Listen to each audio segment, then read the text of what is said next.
Il ne peut pas y avoir de changement de société sans changement de conscience et sans changement évidemment des individus eux-mêmes. C'est-à-dire que nous sommes invités à faire une sorte de travail sur nous-mêmes, nous en tant qu'êtres humains. C'est-à-dire que très souvent nous sommes extérieurs à nous-mêmes, nous sommes dans nos actions périphériques, mais nous ne sommes pas dans notre intériorité.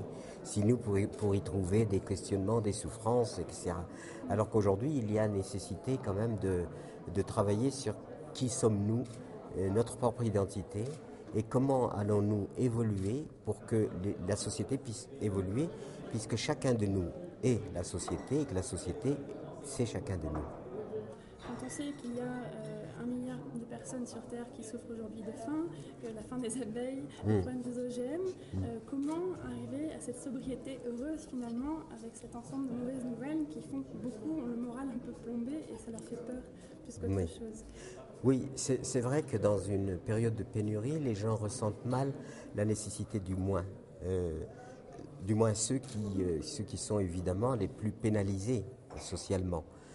Ceux-là ont du mal à accepter l'idée qu'il puisse y avoir quelque chose de moins, puisque ils aspirent au plus en espérant que ce plus va avoir des retombées sur leur moins, sur leur vie précaire, sur la précarité. Mais je dirais que c'est pas par la précarité, parce que c'est un choix d'autolimitation de notre système que la répartition des biens se fera beaucoup mieux.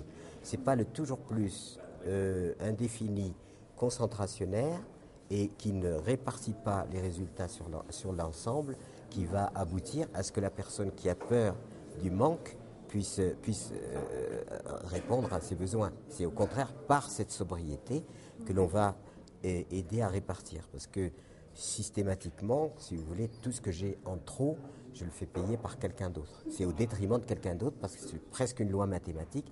Le plus d'un côté correspond au moins de l'autre. Et effectivement, nous affamons quand même des milliards d'individus inconsciemment par le système même qui du plus égale le moins. Quelles sont pour vous les priorités et les principaux leviers de changement que nous, en tant que citoyens, mais aussi les gouvernements ou les entreprises, pourraient faire ensemble ou chacun à leur propre Oui. hauteur? Alors bien sûr, ça commence par soi, comme on disait tout à l'heure, changement. S'il y a un esprit différent, cet esprit différent va susciter des politiques différentes. C'est-à-dire qu'on va, globalement, la société civile va définir peut-être un projet et ce projet va être, lui, susciter les politiques qui lui seront nécessaires pour qu'il puisse être appliqué. Parce qu'on ne peut pas avoir des politiques qui n'ont pas adhéré à cette idée de changement et leur demander de contribuer à ce changement. Il y a nécessité évidemment que la société civile travaillant, exprimant ses aspirations, puisse aboutir à un certain moment à susciter les politiques qui sont ces vrais porte-parole et non pas des politiques qui évidemment sont dans une logique différente et qui essayent de maintenir le modèle à tout prix. Il faut changer, donc changeons maintenant et arrêtons de réfléchir avec un ancien paradigme Oui. complètement dépassé. La difficulté, c'est qu'on ne peut pas le prévoir. Mais au quotidien, on est bien obligé de continuer à vivre. Donc moi, j'ai intégré totalement deux hypothèses. Une hypothèse de transgression en transgression, nous aboutissons à un chaos généralisé, disons presque irréversible.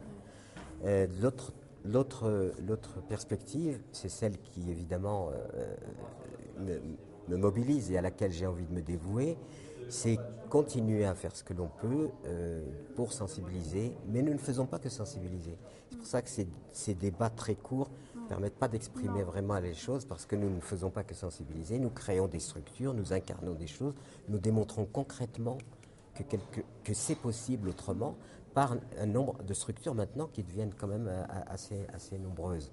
Et donc on ne peut pas préjuger de comment l'humanité va changer. En tout cas, elle est ensemencée, il y a un ensemencement à faire, un ensemencement positif, et puis l'autre hypothèse, je disais, c'est peut-être qu'il peut y avoir à un certain moment, les événements aidant d'ailleurs, parce que la crise financière fait prendre aussi conscience du fait que bon, l'argent n'est pas fiable forcément, que bon, on lui a donné la prépondérance, mais il est lui-même fiable.